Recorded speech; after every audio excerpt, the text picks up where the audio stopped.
So today we will discuss globalization defining further. So palalalimin natin yung pag-aaral natin ngayon sa globalization. Globalization means the speed up of movements and exchanges of human beings, goods, services, capital, technologies, or cultural practices all over the planet. One of the effects of globalization is that it promotes the increase or promotes and increases interaction between regions and population around the globe. So parang, kasi di ba ang mga bansa ay hiwa-hiwalay, ang mga kultura ay hiwa-hiwalay, ang mga kontinente ay hiwa-hiwalay. Because of globalization, we are easing up borders. Inaalis na natin yung mga borders through yung advancement of technology, human migration. Nagkakaroon ngayon ng pag-share ng kultura, ng goods, ng technology, ng cultural practices.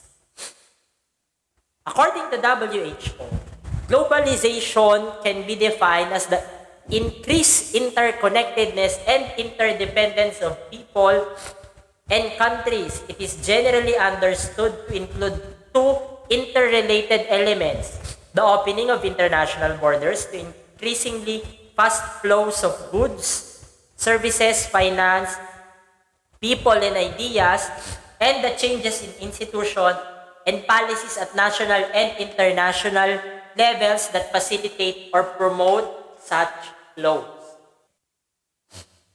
Yun nga, because of the advancement in airspace system, ang tao, mabilis na siyang nakakapag-travel from one place to another. Diba? Pero yung mga goods and services, lalo na yung mga trade, yung mga malalaking kalakal, hindi kasi siya kaya ng eroplano lang. So, ang ginagawa natin, we travel it by, not by land, by water. Yung mga malalaking barko. And because of changes in institutions and policies at national and international level na facilitate or na promote yung paglalakbay ng mga yun. Halimbawa, dati, nung panahon nila Magellan, kaya ang ginawa nilang pag-travel is from Spain pa-westward, papunta sa Amerika hanggang makarating sila ng Pilipinas. Dapat kasi pa-east eh. Pero hindi nila magawa dahil yung Mediterranean Sea is controlled by the Ottoman Turks. So ano nangyari? Pa-west ang biyahe. Unlike today, airplane, pati yung mga barko, can move freely kasi meron ng mga agreement ang mga bansa na basta nagpapaalam tong mga barko na to at saka tong mga eroplano na to na makadaan dun sa mga airspace at saka sa mga tubig ng mga bansa, wala siyang problema. Especially, syempre, kung international water. Hindi na kinakailangan magpaalam sa isang certain na bansa yung isang barko. Pero, pwede lang yon kung civilian yung barko. Ibig sabihin, hindi siya military. Hindi siya pag-aari ng isang gobyerno. Civilian siya or for economic purposes or sa pagta-travel ng tao. Pero kung siya ay military plane or military ship, warship, ipinagbabawal yan kasi it can jeopardize the national security of a certain country. Doon lang naman yung paghihigpit. Pero, laganap pa rin ang piracy, pero hindi na sa buong mundo. Unlike before, nung wala pang international relation at concept of globalization, problema siya. According to the United Nations Committee for Development Policy, from an economic point of view, globalization can be defined as the increasing interdependence of world economy as a result of the growing scale of cross-border trade of commodities and services, the flow of international capital, and the wide and rapid spread of technology. Ngayon, based sa economic definition, kung titingnan natin, ang globalization daw is defined as, yun nga, rapid growth of world economy. Interdependence dati, yung mga kaharian, yung mga bansa, kanya-kanya sila. Ngayon, kinakailangan na may mga bansang ito expertise nila. At hindi sila lahat, meron sila nung lahat ng product. So, ang ginagawa nila, umaangkat sila ng mga product na pwede nilang bilhin sa ibang bansa. For example, Dubai. Ang Dubai, nag-export sila ng oil. Same with Saudi Arabia, yung mga Middle Eastern country. Anong kulang sa kanila? Wala silang tao. So, ang ginagawa nila, they hire manpower. Yung mga OFW natin, overseas Filipino worker, mga Filipino, Indonesian, to work dun sa kanilang mga industry. Not just in their industry, but in their household as household workers. Yun yung mga domestic helper, nanny, or mga yaya. Diba? Ibig sabihin, pinakikita lang nito yung interdependence ng mga bansa. Diba? Yung bansa natin. One of our primary exports is electronics. So yung mga bansa katulad, let's say, ng US, ng China, they create or they manufacture cellphone or electronic gadgets, laptop, tablet. Pero yung mga electronic materials, sa atin nila kinukuha yun. Dito nila ini-import yun. In geography, globalization is defined as a set of processes, economic, social, cultural, technological, institutional, that contribute to the relationship between societies and individuals around the world. It is a progressive process by which exchanges and flows between different parts of the world are intensified. So, hindi lang daw siya economic. It is also social, cultural, technological, and institutional. Ibig sabihin, hindi lang tayo nagtitrade, nagpapalitan din tayo ng kultura. Yung mga mamamayan dati, nagkakaroon na sila ng sense of citizenship. Kaya nga nagkakaroon mga tinatawag na naturalized citizen. Ibig sabihin, halimbawa, pinanganak sa US, pero nagiging Filipino citizen. Pinanganak sa Pilipinas, tumira ng 10 taon sa Amerika, nagiging na silang mga American citizen. Hindi na sila mamamayan ng Pilipinas. Kasi nga, that's part of globalization. Even ang sakit. Diba? Currently, COVID-19, pandemic, bakit ba siya kumalat? Because of globalization din, syempre. Dahil, gumagalaw yung tao. So sa paggalaw ng tao, dala niya yung sakit, kumakalat yung sakit. Not just recent time lang naman. Even before 16, 17, 15th century, pagkalat ng bubonic plague or Black Death, dahil kahit wala pa aeroplano nun, because of trade ng mga tao, nagpapalitan ng kalakal, may dala na palang sakit yung mga tao, kumalat yung sakit. Iniisip nila, akala nila, kaluluwa yung nagkakalat ng sakit or langaw, yun pala pulgas na nakatira sa katawan ng daga. So yung daga pala ang nagdadala. Pag naipasa siya sa tao, yung tao na ipapasa niya sa iba pang tao. So the G20 is a global bloc composed of governments and central bank governors from 19 countries and the European Union. Established in 1999, the G20 gathers the most important industrialized and developing economies to discuss international and economic financial stability. So ang G20, di ba meron ako pinaliwanag before na G8. Yung G8, yun yung 8 most powerful country sa buong mundo. In terms of politics yon. Itong G20 in terms of economy. Composed of 19 countries plus the European Union. European Union, grupo siya ng mga European countries such as Portugal, Greece, Spain, yung mga bansang hindi na mababanggit dito sa G20. Na part ng Europe at gumagamit ng Euro. Kaya siya tinawag na European Union. So mga mayayamang bansa sila, highly industrialized and developing countries na malaki yung population at saka yung economic size sa buong mundo pag pinagsama-sama. So these countries are Argentina, Australia, Brazil, Canada, China, European Union, Germany, France, India, Indonesia. Ay, hindi lumabas yung iba.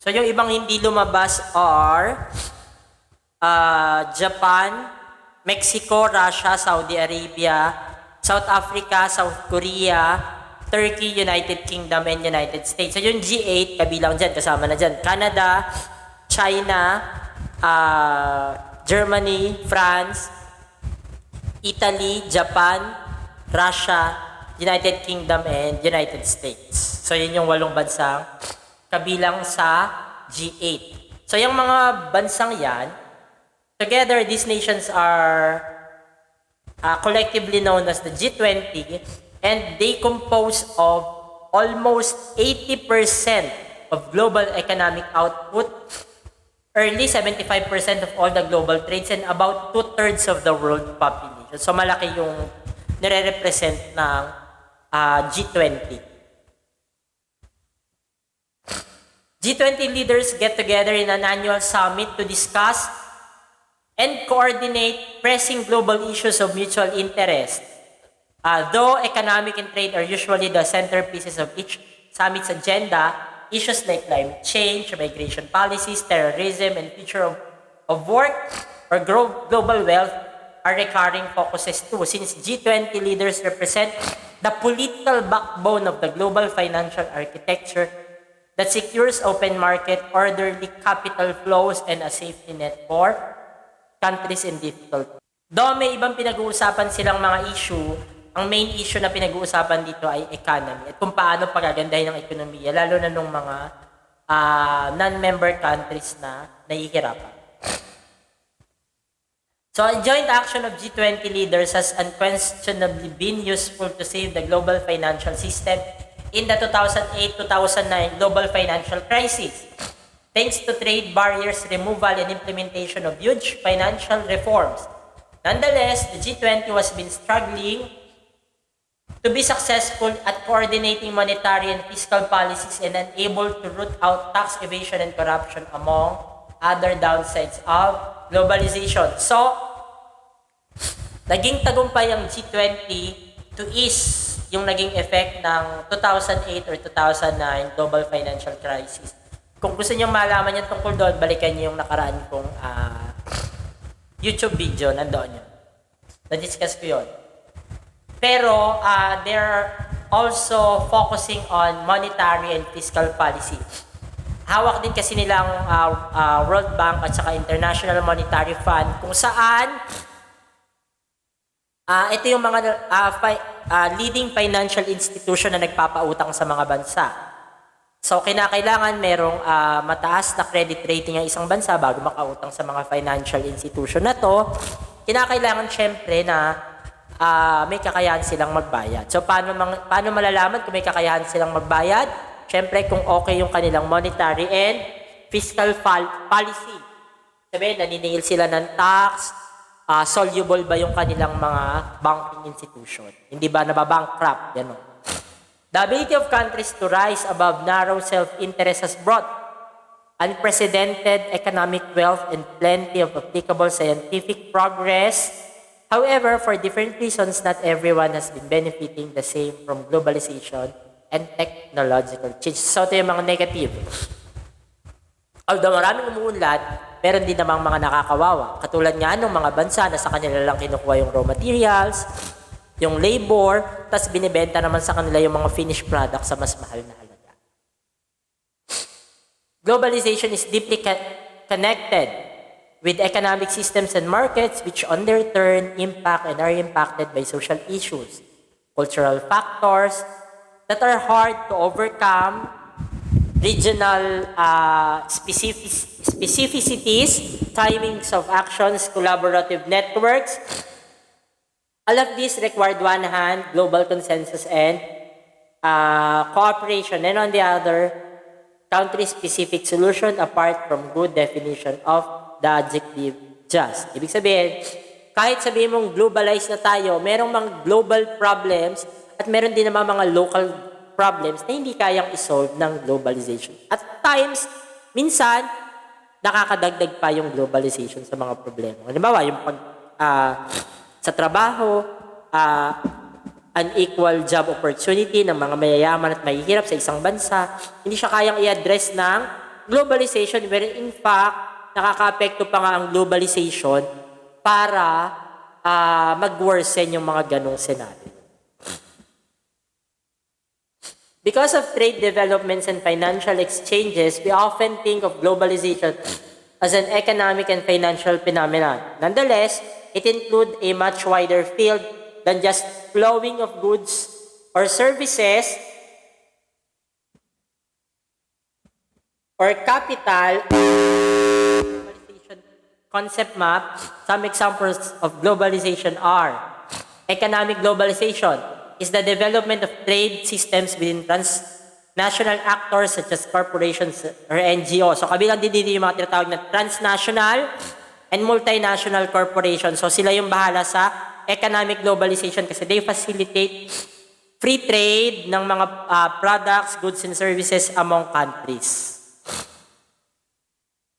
Financial globalization can be linked with the rise of global financial system with international financial exchanges and monetary exchanges. Stock markets, for instance, are a great example of the financially connected global world. Since when one stock market has declined, it affects other markets negatively as well as the economic as a whole. Ano yun? Yung mga stock markets, yun yung mga share ng mga malalaking kumpanya na ibinibenta. Kapag naapektuhan ng isang stock market, apektado pati yung ibang bansa. Kasi nga, because of multinational company, syempre na nalulugi sa isang bansa. Kapag nalugi sila sa kanilang mother country, usually nadadamay sila dun sa mga tinatawag na periphery or kung saan sila nagtayo ng kanilang mga transnational and multinational branches. Cultural globalization refers to the penetration of culture, which as consequence means nations adopt principles, beliefs, and customs of other nations, losing their unique culture and unique globalized supraculture. K-pop, dyan pumapasok. Diba? Na nagkakaroon ng problema sa local culture because of intermingling with other popular culture. Political globalization. So, ibig sabihin, nai-impluwensyahan ng UN at ng ibang international organization yung mga local governments. Halimbawa, sa Pilipinas. Diba? Kaya nga nagagalit si President Duterte dahil nangyayalam daw ang United Nations Human Rights Council kung paano niya pinatatakbo ang bansa pero hindi pinakikialaman ng ibang bansa. Part siya, syempre, kasi part tayo ng UN kaya may pananagutan tayo sa UN. Sociological globalization information moves almost in real time together with the interconnection and interdependence of events and their consequences. People move all the time to mixing and integrating different society. For example, yun ang nangyari sa ISIS sa Syria at sa Iraq. Yung terrorism became a global problem. Hindi lang siya problem sa Middle East kasi nga yung ISIS nagkakaroon sila ng global presence kasi merong mga tinatawag na lone wolf o yung mga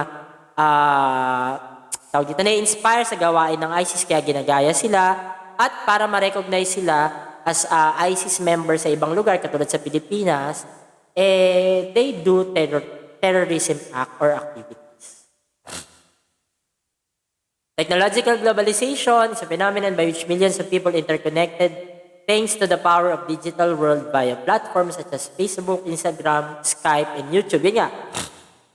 Through technology and social media na pagkoconnect yung mga tao mula sa malalayong lugar which is dati hindi nagagawa kasi ang long distance IDD call ay masyadong mahal, hindi tayo nakakatawag. Ngayon, hindi na, kaya na nating tawagan. Lalo na kung may internet tayo or may load tayo, pang Facebook or pang Messenger, makakatawag tayo sa ibang tao. Kahit nasa ibang lugar pa siya. Huwag lang sa ibang planeta. Geographical globalization, yung hierarchy ng different regions, nagbabago na. Mas affordable na yung pagbiyahe. Dati, hindi tayo gano'n yun yung nakikita kong reason why hindi kumalat ang SARS sa ibang part ng mundo. Na hindi siya lumala. Hindi katulad ng COVID. Kasi nung SARS noong 2003, konti lang kami kakayahang mag-travel, konti lang kami kakayahang mag-abroad. Hindi katulad ngayon, makakapunta ka ng Hong Kong, ng Macau, ng Japan, kung may pera ka, kung mapapag-ipunan mo, unlike noon, hindi. Hindi ka makakapunta. Tsaka, ang visa noon, napakahirap kunin. Unlike ngayon, medyo madali-dali. May mga visa-free na country. Iniis na yung mga ganong border restriction. Kaya yung pagbiyahe ng tao, naging mas madali. Pati pagkalat ng sakit, naging mas madali. Ecological. So, yung pangangalaga sa kalikasan, lalo na sa mga poorest of the poor country, hindi na lang siya obligasyon ng isang bansa or ng isang organization. Lahat na ng bansa nagiging obligation na siya. Finance also became globalized because of driven by neoliberal policies. The world of finance gradually opened. Many states, particularly the US under President Ronald Reagan, and the UK under Prime Minister Margaret Thatcher introduced the famous 3D policy, disintermediation, decommissioning, deregulation. Ibig sabihin yung mga kumpanya, hindi na siya pinakikialaman ng pamahalaan. Unti-unti ang pagbabawas ng pangingialam ng pamahalaan sa mga industry at sa mga company.